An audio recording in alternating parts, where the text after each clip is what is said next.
안녕하십니까. 임상훈입니다. 저는 지금 파리에 와 있습니다. 다른 몇 가지 좀 일이 있어가지고 그 일도 처리할 겸 왔고요. 일요일 날 출발을 해서 월요일 날 다시 서울에 도착하게 됩니다. 여기서도 한 가지 에피소드를 올리려고 제가 준비를 한 가지 한 게 있어서 방송을 짧게나마 해볼까 합니다. 프랑스가 지금 우리식으로 하면 대입 학력고사 시즌입니다. 학력고사 제도, 그러니까 프랑스에서는 바칼로레아라고 부르는데 대입 제도가 우리나라하고 많이 다르죠. 그 프랑스는 대학교가 일단 학부가 3년제고요. 그다음에 석사가 2년제, 박사가 3년제 이제 이런 식으로 올라가는데 고등학교 과정이 우리나라처럼 고등학교는 3년이죠. 그리고 중학교가 4년, 초등학교가 5년, 그 다음 유치원 3년, 이제 거꾸로도 그렇게 내려가는데, 옛날에 그 프랑스에서의 유치원 제도 이런 것 관련해서는 한번 말씀을 드린 것 같습니다. 방송 통해서. 오늘은 프랑스의 대입 제도 관련해서 말씀을 드리려고 하는데요. 최근에 한 며칠간의 대입 수능, 우리식으로 하면 수능이죠. 시즌이었기 때문에 그 시험에 관련돼서 이제 여기서도 보도도 많이 나오고 최근의 이슈 중에 하나였습니다. 제가 이제 최근이다, 며칠간이다, 최근 시즌이다, 뭐 이런 얘기를 하면은 하루에 다 시험을 보는 게 아닌가 이제 이런 생각을 하실 수 있잖아요. 맞습니다. 여기서는 프랑스는 대입 수능을 하루에 보지 않고요. 심지어는 그 2학년 때도 보고 3학년 때도 보고 이렇게 됩니다. 예를 들어서 이제 수학 같은 건 2학년 때 보고 그리고 철학이라든가 기타 몇 개 과목은 또 3학년 때 보고 2년에 걸쳐서 본다라고 할 수도 있고요. 그 다음에 3학년 때도 하루에 모든 것을 다 보지 않고 며칠에 걸쳐서 한 일주일간에 걸쳐서 이제 시험을 보게 되는데요. 그 중에서 이제 프랑스에서 가장 그 해의 수능이다. 그 해 바칼로레아에서 이제 이슈가 되는 것이 바로 철학 시험이죠. 우리나라는 예를 들어서 이제 우리나라도 수능 계절이 되면은 이제 많이 사회에서 그 언론에서도 보도를 많이 하고 그리고 수능이 끝났다 그러면은 가장 이제 그 언론에서 많이 얘기하는 것이 어떤 건가요? 올해 수능은 쉬웠다, 어려웠다. 그리고 만점이 몇 퍼센트가 뭐 몇 명이 나온다. 그리고 뭐 누구가 만점이 나왔다. 뭐 수학이 쉬웠다, 영어가 쉬웠다. 뭐 이런 얘기들이 많이 나오죠. 그리고 이제 과목에 따라서 가장 이제 많이 관심을 가지는 과목이 수학, 영어 뭐 이런 과목들이죠. 근데 이제 프랑스의 경우는 조금 다릅니다. 그 바칼로레아가 끝나면은 가장 언론에서 관심을 가지는 것이 그 해의 철학 시험이 무엇이었는가, 여기에 관심을 많이 가집니다. 철학 시험 문제가 뭐였고, 그러면은 그 문제에 따라서 이제 그 해설도 나오고 뭐 이렇게 되는, 그래서 그 해의 가장 중요한 이슈가 뭐였는지, 그게 이제 왜냐면은 철학 시험에도 반영이 되고 그러거든요. 그래서 그 해의 철학 시험 문제가 무엇이었는가, 이것이 이제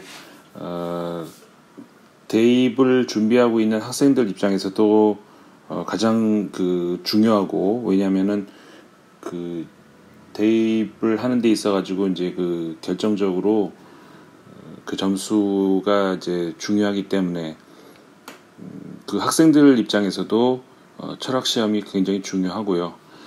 그 다음에 사회 전반적으로도 그 해에 그 대학에 들어간 학생들에게 묻는 철학 문제가 뭐였을까, 그것이 결국 그 해에 프랑스 사회가 당면하고 있는 가장 중요한 문제를 반영하고 있는 것이 될 수 있기 때문에, 그래서 항상 철학 문제가 무엇이 나왔는가, 이게 큰 화제가 되고 그럽니다. 그만큼 이 프랑스 국민들이 생각하는 철학, 우리가 이제 짐작을 할 수 있는 대목이기도 하고요. 단순히 어떤 그 사치의 학문으로 생각을 하지가 않죠. 철학이라고 하는 것을 대입 시험에서도 가장 중요하게 생각을 하고 한 사회를 같이 운영하는 데 있어서 국민 시민으로서 그 철학이라고 하는 것이 모든 판단 근거, 그다음에 정책적인 그런 근거 모든 것에서 그 핵심이 된다는 것이죠. 생각을 하는 기반이 된다는 것이죠. 근데 그런 바탕 위에서 학력고사 뭐 수능이라고 하나요? 그 대입 시험을 생각을 하기 때문에 대입 시험에서도 철학이 가장 중요한 시험 과목이다 이렇게 이제 생각을 할 수가 있는 겁니다. 그리고 프랑스가 대입을 우리나라처럼 이제 그 고등학교 과정이 몇 가지가 좀 다르죠. 우리는 문과, 이과 예를 들어서 이제 그렇게 나눠지는 것처럼 프랑스 같은 경우도 레터라고 해서 우리식으로 하면 이제 문과에 해당이 되겠죠. 문과 그 다음에 그 ES라고 합니다. 그러니까 영어식으로 하면 ES인데 이게 이코노미하고 소셜 말하자면은 우리식으로 하면은 이제 사회 계열인 것이죠. 사회 계열을 문과와 따로 이 범주로 나눠서 고등학교 교육이 있고요. 그러니까 대입 시험도 따로 있는 거죠. 그 다음에 이제 그 과학 우리식으로 하면은 이과 분야가 있겠죠. 이과 분야가 따로 있고 그 다음에 이제 테크닉 그러니까 기술 분과가 있고 뭐 또 하나가 이제 그 바로 직업으로 연결되는 이제 그런 거. 그러니까 우리보다 좀 더 많이 나눠져 있죠. 좀 특징이 이제 우리하고 다른 그런 특징이 그 많이 나눠져 있는 것도 하나의 특징이 있습니다. 그래서 이제 철학 시험 같은 경우도 그 분과마다 시험이 문제가 달라요. 그래서 이제 올해는 어떤 시험이 나왔는가 뭐 이런 것들이 이제 올해 같은 경우에 잠깐 우리가 좀 살펴보면은 문과 같은 경우는 세 개의 문제가 나옵니다. 그 세 개의 문제 중에서 이제 하나를 골라가지고 학생이 이거를 이제 작문을 하면 되는 거거든요. 뭐였냐면 올해 같은 경우에 문과의 철학 문제 세 개가 첫 번째가 우리는 시간으로부터 벗어날 수 있는가? 이게 첫 번째 문제였고요. 두 번째 문제는 예술 작품을 평가할 수 있는가? 예술 작품을 설명할 수 있는가? 설명하는 것이 어떤 장점이 있는가? 뭐 이런 거죠. 그 다음에 세 번째 문제는 보통 전통적으로 이렇게 철학자의 텍스트를 하나를 일부분을 발췌해서 줍니다. 그러면은 그걸 읽고 코멘트 주석을 달도록 하는 것이 이제 문제인데 이번 같은 경우에는 헤겔의 법 철학의 일부분을 발췌를 해가지고 이 부분을 설명을 하라. 이게 이제 세 번째 문제입니다. 이 세 개의 문제를 세 개의 문제 중에서 하나를 선택을 해서 이제 학생들은 그 작문을 해서 일종의 논술 시험이죠. 논술을 해서 제출을 하면 됩니다. 이게 이제 프랑스의 대입 시험 중에서 가장 중요한 시험이라고 할 수가 있는 것이죠. 그 문과의 경우가 그렇고 그 다음에 사회 계열의 경우 문제가 다르죠. 사회 계열은 역시 마찬가지 세 개의 문제가 나오고 그 중에서 하나를 고르게 되어 있는데 첫 번째 문제는 이겁니다. 그 정치에서 이 도덕이 가장 훌륭한가 뭐 이런 관련 이렇게 문제가 되어 있고요. 그 다음에 두 번째 문제는 노동이 인간들을 구별하는가 나누는가 이제 이런 게 두 번째 문제고 세 번째 역시 마찬가지로 하나의 텍스트를 철학자의 그 작품을 주어진 철학자 작품을 가지고 이제 그 논술 설명을 하는 그 주석을 하는 그런 시험이라고 할 수가 있는데요. 데카르트의 원리, 데카르트가 이제 몇 가지 원리를 해놓은 것이 있죠. 그것에 대한 어떤 그 라이프니츠의 라이프니츠가 그것을 주석을 해놓은 게 있습니다. 이제 그 텍스트를 놓고 이것에 대해서 설명을 하라. 이게 세 번째 문제였습니다. 사회계열 학생들이 봐야 될 철학시험의 세 번째 문제. 그래서 이 세 개의 문제 중에서 역시 하나를 선택을 하도록 되어 있는 것이었고요. 그 다음에 자연과학, 그러니까 이과 계통이라고 해서 이과 학생들이 봐야 되는 철학 문제의 경우는 첫 번째 문제가 이겁니다. 인류에게 있어서 문화의 다양성은 장애가 되는가, 장애물이 되는가? 인류에게 문화적 다양성은 장애물이 되는가? 이게 첫 번째 문제고요.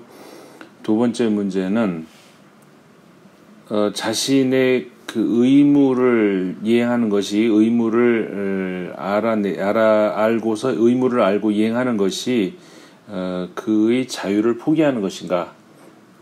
의무를 인정하는 것이, 다시 정리를 하자면 의무를 인정하는 것이 자유를 포기하는 것인가? 이게 이제 두 번째 문제고요. 역시 마찬가지 세 번째 문제는 텍스트를 주석을 하는 거죠. 여기서는 그 프로이트의 한 텍스트의 발췌문입니다. 환상의 미래라고 하는 1927년도 프로이트 작품의 한 일부분을 발췌를 해서 이것에 대해서 주석을 하라. 이게 문제였고요. 그 다음에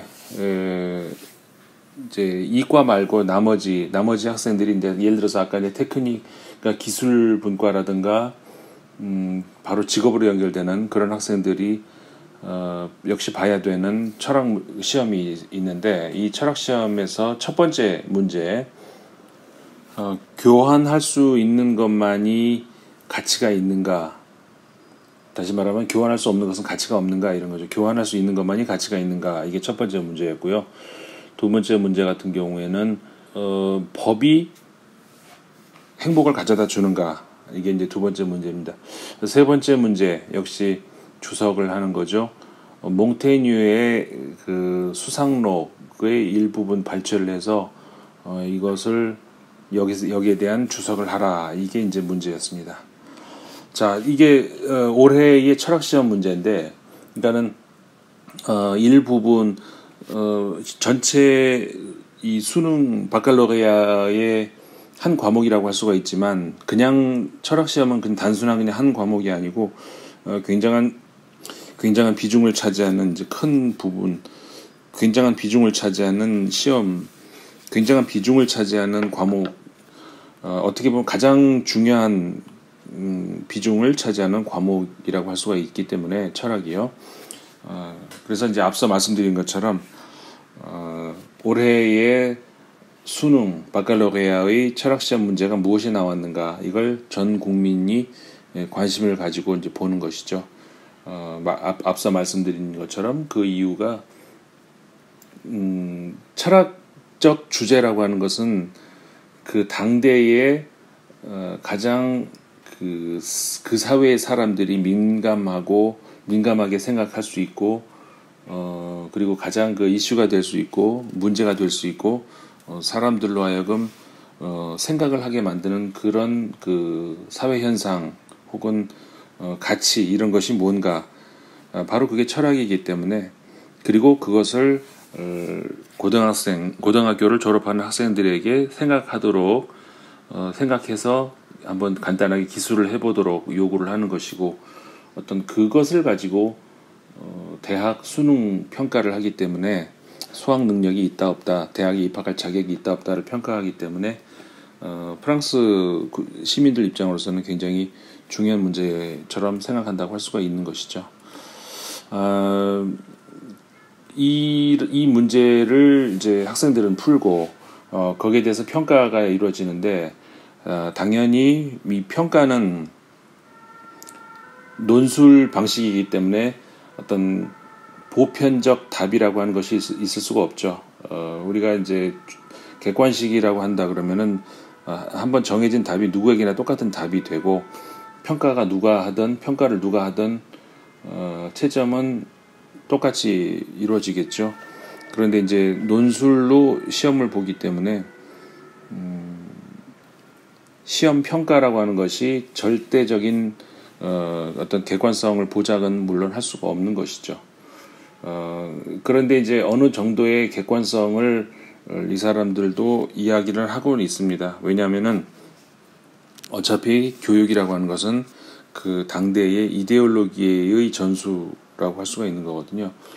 엄밀한 의미에서 인간은 그 기본적인 이성 능력을 가지고 태어나고 그러면 살아가면서 그 이성 능력으로 이 세상을 보면서 그 경험을 축적을 하고 이성과 경험에 따라서 살아가는 방식을 지혜를 익히는 것이기 때문에 교육이라고 하는 것이 절대적으로 필요하다라고는 할 수가 없죠. 다만 교육이 필요하다면은 그 사회에서 쌓여진 그 이데올로기, 넓은 의미에서 이데올로기를 그 사회에 동참하게 되는 그 후세들에게 전수하기 위한 그런 수단으로서 그런 의미로 이제 교육을 사용하기 때문에, 왜냐하면 똑같은 그 오류를 반복시킬 이유는 없으니까 오류를 줄이고 기존 기성 세대들이 얻었던 그런 지혜를 그대로 전수를 한다면은 이들이 문화적인 어떤 그 성취, 그 다음에 창조 이런 것들이 더 빠르지 않겠는가, 자유롭지 않겠는가, 더 훌륭해지지 않겠는가. 그래서 이제 교육이라는 것이 있는 것이죠. 그렇기 때문에 그 사회에서 성취된 그 어떤 지혜, 다시 말해서 이데올로기죠. 그 이데올로기를 전수하는 그런 과정이라고 할 수가 있기 때문에 아까 철학의 평가라고 하는 것들도 철학을 어떻게 평가를 하나, 엄밀하게 말하면 불가능하죠. 불가능하다고 할 수 있지만 어느 정도의 객관성을 담보를 한다는 것은 그 사회가 가지고 있는 이데올로기를 어떤 방식으로 이제 전수를 해야 되는가, 그 문제에 있어서 어느 정도의 답을 가지고 있기 때문에 그래서 가능하다는 것이고요. 그래서 이제 큰 틀에서의 어떤 그 공통적인 어떤 그 가치, 평가의 가치 이런 거는 이제 있다고 할 수가 있는데, 뭐 예를 들자면은 그 정답이 있다라고 하는 것은 할 수가 없죠. 철학 문제에서 이제 정답이 있다는 것은 불가능하고, 가장 중요한 것은 논술은 우리나라도 논술 시험을 할 때 이제 마찬가지지만 그 어떻게 사고를 전개를 하는가, 학생들이 어떻게 사고를 전개를 하는가가 가장 중요한 포인트죠. 궁극적인 어떤 그 좋은 답을 찾아냈다가 아니라 어떤 결론에 이르렀다면은 그 결론까지 이르는 그 과정이 뭐냐, 그러니까 다시 말해서 생각의 전개 과정, 이것이 이제 가장 중요하다고 할 수가 있고요. 그것이 중요하다면은 그러면은 좋은 점수를 소위 말해서 좋은 점수를 받을 수가 있는 것이고, 예를 들어서 아까 이제 우리가 봤던 헤겔의 텍스트, 프로이트, 라이프니츠, 그리고 몽테뉴 등등 이런 사람들의 그 텍스트를 가지고 주석을 내놓아라. 거기에는 뭐 정답이 있을 수가 없습니다. 어느 정도의 비슷한 사고가 나올 수는 있겠지만, 그 비슷하다라고 예를 들자면은 헤겔의 법 철학 가지고 코멘트를 해라라는 그 아까 문제 있었죠. 그 이 헤겔의 법 철학이라고 하는 것이 그러니까 이제 특히 이 발췌된 부분이 뭐를 얘기하는 부분이냐면은 소위 우리가 자연법이라고 하고 그 다음에 실증법이라고 얘기하죠. 그러니까 헤겔의 법 철학에 나오는 그런 건데, 자연법이라고 한다 그러면은 소위 절대적이다, 우리가 이렇게 얘기를 흔히 하죠. 절대적이다. 반면에 이제 실증법이다라고 하면 절대적이다라고 하질 않고 상대적이다 이렇게 얘기를 하죠. 그러니까 그래서 이 헤겔뿐만이 아니라 많은 철학자들에게 있어서 실증적이다라고 하는 것이 결국은 인간을 그 특징 지우는 가장 중요한 그런 요소고, 그런데 상대적이기 때문에 결국 인간의 문화는 상대적이다. 이렇게 해서 결국 그러니까는 사회학이 인간을 설명할 수 있는 가장 중요한 어떤 그 학문이다. 결국 인간학, 인문학, 프랑스에서는 science de l'homme이라고 하는데 인간을 탐구하는 그 학문, 이것은 결국 사회학이다. 결론이 이렇게 나와 버리거든요. 이게 보통 실증주의에서 나오는 그런 결론인데, 오기스트 콩트라고 하는 프랑스 철학자가 처음 이 실증주의라는 것을 만들어 내죠. 어쨌든 그래서 이 자연법과 실증법의 이 차이, 자연법이라고 하면은 누구나 공감할 수 있는, 인간이라면은 자연스럽게 어느 사회에 살던 지킬 수밖에 없는 그런 법을 얘기를 하죠. 예를 들어서 사람을 해치면 안 된다, 이런 것, 부모를 공경하라, 이런 것. 그러니까 공경하는 방법은 사회마다 달라질 수 있을지 몰라도 부모를 공경해야 되는가, 부모를 무시해야 되는가, 뭐 이런 문제, 어느 사회에서나 이거는 답이 우리가 이걸 배워서 하는 게 아니겠죠. 마찬가지 자식을 사랑해야 하는가, 자식을 자식에게 못되게 굴어야 하는가, 뭐 이런 거, 이런 거는 자연법이라고 할 수가 있는 부분. 예를 들자면은 그러면 동물은 안 그럴까요? 동물도 방식은 다를지 몰라도 마찬가지라고 할 수가 있는 것이죠. 때리면 아프고, 그러니까 안 때리는 것이 좋은 것이고, 죽는 것은 슬픈 것이고, 그러니까 죽이지 않는 것이 좋은 것이고, 이런 것이 이제 자연법이라고 할 수가 있는 것이고. 그런데 누군가를 해했을 때, 누군가를 때렸을 때 그 처벌을 그러면은 어떻게 해야 되는가, 같이 때려야 되는가, 가둬놔야 되는가, 뭐 등등, 이런 것들이 이제 실증법이라고 하는 것이죠. 그래서 이 실증법은 달라질 수밖에 없지 않겠습니까? 사회마다 달라지는 것이죠. 그래서 이제 이 두 개의 그 구별을 하는 것이 이제 가장 기본이 되는 그런 것인데, 이거를 이제 헤겔이 그 법철학에서 얘기를 했던 그런 부분인데, 자연법은 이제 틀리지 않는다. 다만 이제 자연법이라고 하는 것을 우리가 이제 다시 해석을 하지 않겠습니까? 자연법이라는 게 있으면 그걸 다시 해석을 하겠죠. 예를 들자면 이런 거죠. 아까 이제 자연법이 부모는 우리를 낳아준 사람이니까 공경을 해야 된다. 그렇게 뭐 할 수가 있죠. 그런데 이제 그 부모라고 하는 것, 우리를 낳아준 것, 이거를 우리가 인간이 이 옆으로 좀 추론을 그리고 유추를 하게 되면은 흔히 이렇게 얘기를 하죠. 나라의 국왕을 부모에 많이 대비를 시키잖아요. 그러니까 국왕도 결국 부모와 같다. 그러니까 부모를 공경하는 만큼 국왕도 공경해야 된다. 그리고 현대사회에 와서는 이제 그렇게 생각하는 사람들이 또 있죠. 어쨌든 국왕이라고 하는 것은 한 국가의 수반 원수니까 국가의 수반은 공경해야 된다. 대통령은 공경해야 된다.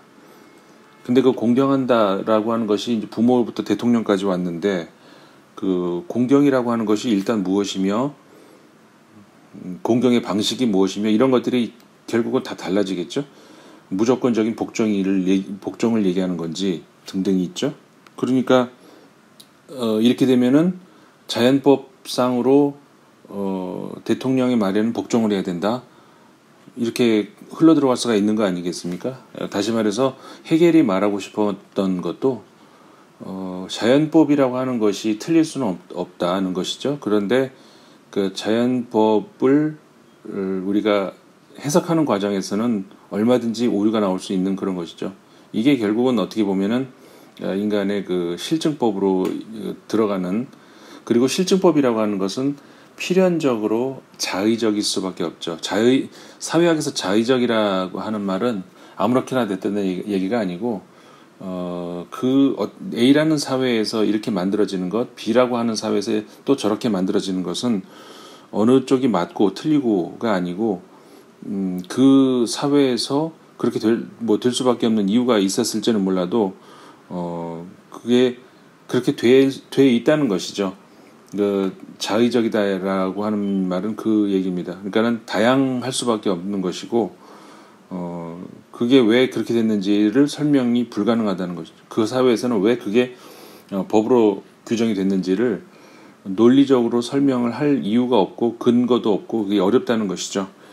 그런 것이 결국은 이제 그 실증법이라고 하는 것인데 자연법과 실증법의 차이는 이제 그런 게 있는 것이죠. 이런 데에서 나올 수 있는 그 많은 논의들 이런 것들을 이제 풀어낼 수가 있는 거겠죠. 그리고 뭐 아까 예술 작품을 평가할 수 있는가 이런 문제도 하나 나왔다고 했는데 예술 작품이라고 하는 것과 평가라고 하는 것은 인간의 두 개의 서로 다른 영역 아니겠습니까? 그 예술 작품, 그러니까 예술 활동을 한다는 것은 인간이 무언가를 만들어내는 것이죠. 인간이 무언가를 만들어낸다는 것은 주변에 있는 저는 이제 인문학에서 이것을 구체라고 부르는데 그러니까는 이 트라젝트 영어로 트라젝트라고 이렇게 부를 수 있는 그러니까 뭐냐면 도구라고 생각할 수 있겠죠. 간단하게 얘기하자면 도구화 시킬 수 있는 무언가를 계속 끊임없이 분석을 합니다. 예를 들어서 내 앞에 있는 이 전화기가 도구로서 가장 많이 쓰는 것은 멀리 있는 사람과 소통을 하는 그런 용도로 많이 쓰겠지만 경우에 따라서는 지지대로도 씁니다. 딱딱한 평면이기 때문에 지지대로도 쓰고 여기다 뭘 받치고 종이를 받치고 글을 쓸 수도 있겠죠. 경우에 따라서는 화가 나면 던지면 무기가 되는 것이고 이렇게 무한대의 그 기능이 있겠죠. 이 분석을 끊임없이 하고 사는 것이죠. 이러면서 이제 나오는 그 예술 작품.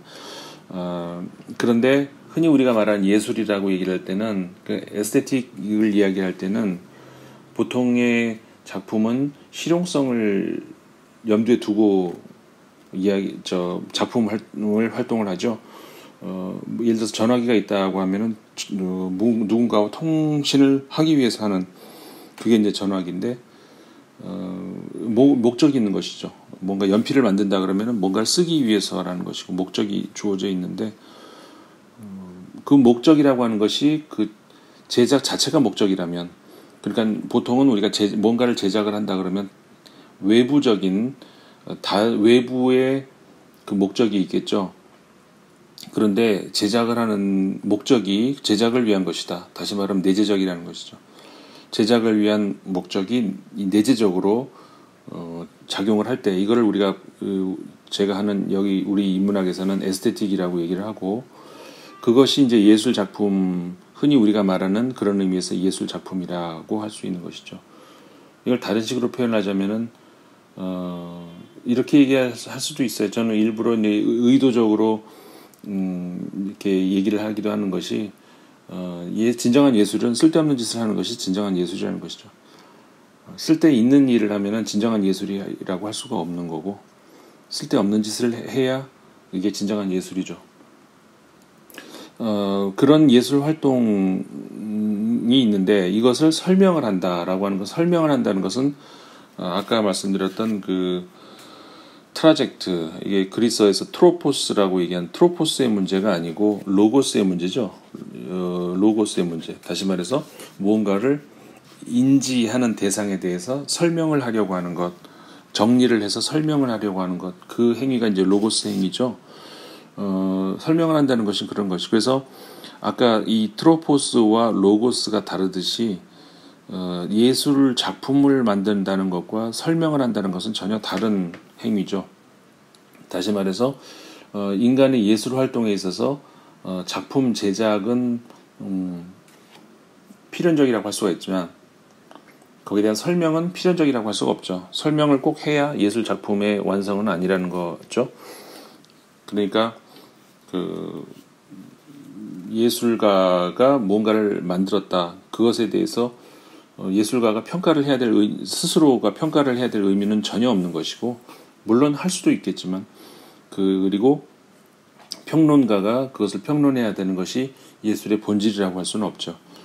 다만 인간은 그 아까 말씀드렸던 트로포스뿐만이 아니라 로고스뿐만이 아니라 노모스, 다시 말해서 사회적인 영역, 그러니까 내가 누군가와 그 자아로서 그리고 그 다음에 타자로서 이렇게 접하는 것, 그러니까 그 아까 얘기했던 오브젝트, 인지하는 건 오브젝트의 문제잖아요. 그 오브젝트 문제가 아니라 서브젝트의 문제죠. 내가 주체로서 그 나를 자각하는 것, 그리고 내 앞에 있는 누군가가 또 다른 나와 다른 주체로서 자각을 하는 것. 상대방을 주체로 자각을 한다는 것은, 그러니까 나도 주체였는데 저쪽도 주체네. 그것이 결국은 상호 주체라는 것이죠. 그래서 이 주체를 우리가 이야기를 할 때는 상호 주체가 필연적이고 상호 주체일 수밖에 없다는 그런 게 나오는데, 그런 것들이 이제 그런 그 이성을 우리가 말할 때 노모스라고 얘기를 하죠. 사회적 의미에서 이거 법이라고 하는 것도 그래서 생길 수밖에 없는 것이고요. 법이라는 것도 그래서 노모스의 영역이라고 할 수가 있는 것이죠. 이 인간에게는 다양한 이 영역이 있는데, 이런 것들이 전부 따로 우리가 그 예를 들어서 오늘은 로고스적 인간, 내일은 트로포스적인 인간, 그 다음 날은 노모스적 인간, 그렇게 살지는 않죠. 매 순간 우리는 이 모든 것이 컨버전스라고 얘기하죠. 우리 수학에서는 수렴이라는 말로 이렇게 쓰는데, 그러니까 하나로 이렇게 모아진다는 그런 건데, 로고스와 트로포스, 노모스 등등 인간의 모든 그 이성 능력은 늘 한 군데로 이렇게 모여집니다. 어느 순간, 어느 영역, 어느 시대, 뭐 어느 인간에게도 다 마찬가지로 하나로 이렇게 모아지죠. 그래서 동시에 모든 것이 이루어지기 때문에 이거를 분리하기가 어렵죠. 하지만 학문을 한다는 것은 이걸 분리해내야 되는 것이 학문의 기본 원리이고, 그래서 예술 작품을 하면은 인간은 우리는 기본적으로 또 설명을 하려고 또 하게 된다는 것이죠. 그러니까 우리가 예술 작품을 보면서 만약에 우리가 박물관에 간다, 그림을 본다, 이게 뭐지? 라고 생각을 하죠. 인간은 자연스럽게 그렇게 나올 수밖에 없어요. 다시 말하면 예술 작품을 작품으로서 우리가 지각을 하면서, 그러면서 동시에 인지의 대상으로도 삼는다는 것이죠. 인지의 대상으로 삼으니까는 다시 말해서 아까 말씀드렸던 트라젝트가 아니라 오브젝트로 본다는 것이죠. 인지의 대상으로 삼기 때문에 이게 뭐지?를 생각을 하게 되고, 이게 뭘 의미하지? 이걸 생각을 하게 되고 그렇다는 거죠. 그게 이제 모든 인간은 그래서 평론가이라는 거예요. 사회적 의미에서의 평론가가 아니라 스스로에게 그 작품에 대해서 이 모든 의미에서 평론가가 된다는 것이죠. 그러니까 동시에 인간은 예술 작품 활동을 하면서 예술 작품에 대한 평가도 같이 한다는 것이죠. 그리고 이 평가라는 것이 이게 뭐지? 라는 그런 질문의 인지적 차원에서의 그 질문뿐만이 아니고, 평가라는 말에는 좋고 나쁨의 개념이 들어가 있죠. 이것이 얼마나 좋은가, 얼마나 나쁜가, 얼마나 훌륭한가, 얼마나 조잡한가, 얼마나 아름다운가, 얼마나 추한가, 이런 평가, 그런 것들이 이제 우리가 평가라고 하잖아요. 다시 말해서 가치라는 것도 따로 들어가죠. 그 가치라고 하는 것은 우리가 이제 디케라고 하는, 그리스어의 디케라고 하는 것을 영역이라고 하는데, 이렇게 인간은 매 순간 찰나의 어떤 모든 순간마저도 동시에 모든 인간의 모든 이성이 동시에 발현된다는 겁니다. 당연히 예술 작품을 보면서 평가를 하게 되겠죠. 그리고 설명을 하게 되겠죠. 하지만 그것이 같은 행위라고 볼 수는 없고 분리를 할 줄 알아야 되겠죠. 그리고 예술 작품은 창조하는 것 자체가 가장 기본적인 생명이고 원리이고, 그럼 거기에 대해서 우리가 인지적 대상으로도 볼 수 있는 것이고, 그 다음에 노모스, 다시 말해서 이 사회적 그 나눔, 소통, 이런 대상으로 물론 삼을 수도 있는 것이고, 하지만 소통이 예술의 본질은 아니죠. 근데 소통도 할 수 있다는 것이죠. 예술 작품을 통해서 우리는 소통을 할 수가 있는 것이니까 그렇다고 해서 예술 작품이 소통을 위해서 만들어진 건 아니죠.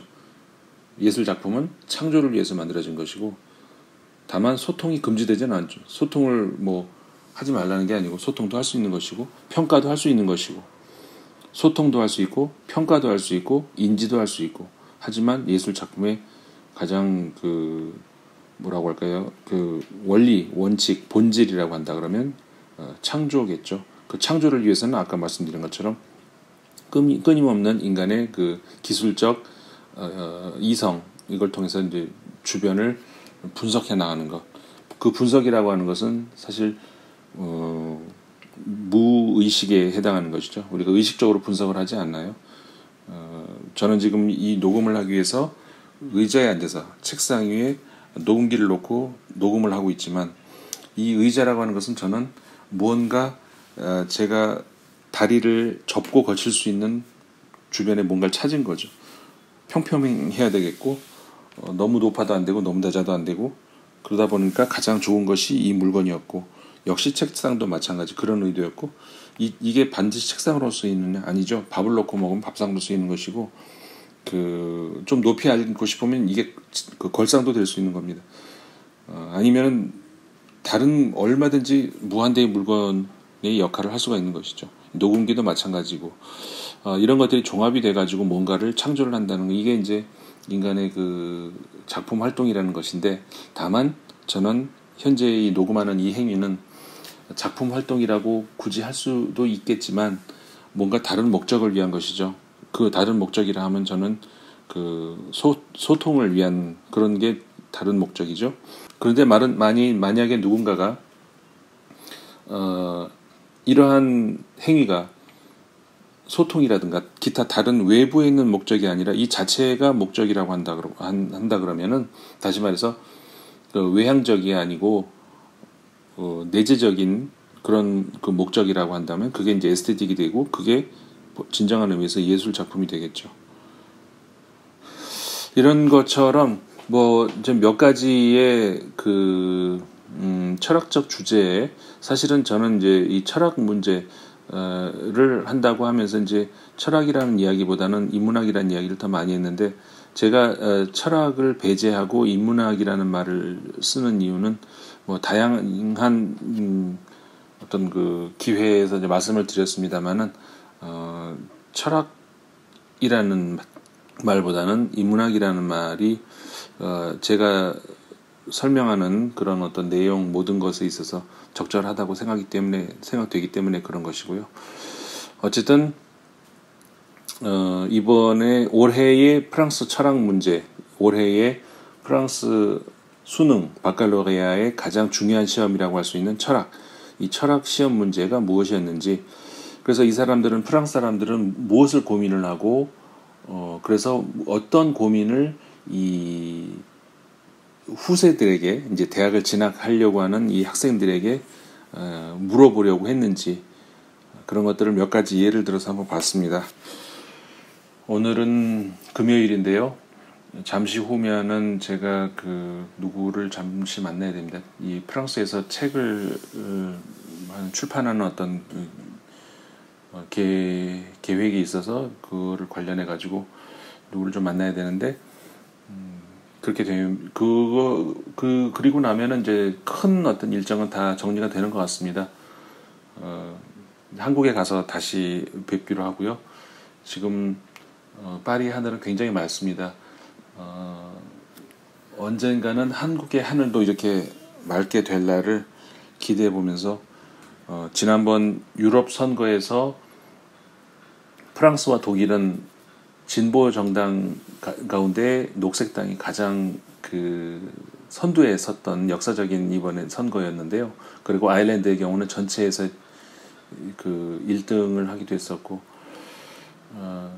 유럽 사람들은 무언가 문제에 대해서 빨리 반응을 하는 것 같습니다. 이 사람들에게 문제도 많이 있죠. 유럽이 과거와 달리 많이 병들어가고 있어요. 근데 이 사람들도 거기에 대한 고민을 하고 있고 어떤 의미에서는 앞서서 고민하고 있고 저는 지금 이 맑은 파리 하늘을 보면서도 그런 생각이 들거든요. 이렇게 맑은 하늘 아래, 왜냐하면 한국에서, 제가 서울에서는 이런 하늘을 보기가 어려워요. 정말 맑은 공기인데 이런 맑은 하늘 아래에서 왜 환경 문제를 고민할까라는 생각을 해보면은 우리보다 발빠르게 반응을 한다는 그런 생각이, 결국은 이런 모든 것들이 철학적 어떤 그 고민, 여기서 나온 것이 아닌가, 이런 생각을 하게 됩니다. 멀지 않아 우리도 이런 맑은 공기를 마시게 될 수 있는 그런 날을 기대해 봅니다. 서울에 가서 뵙겠습니다. 고맙습니다.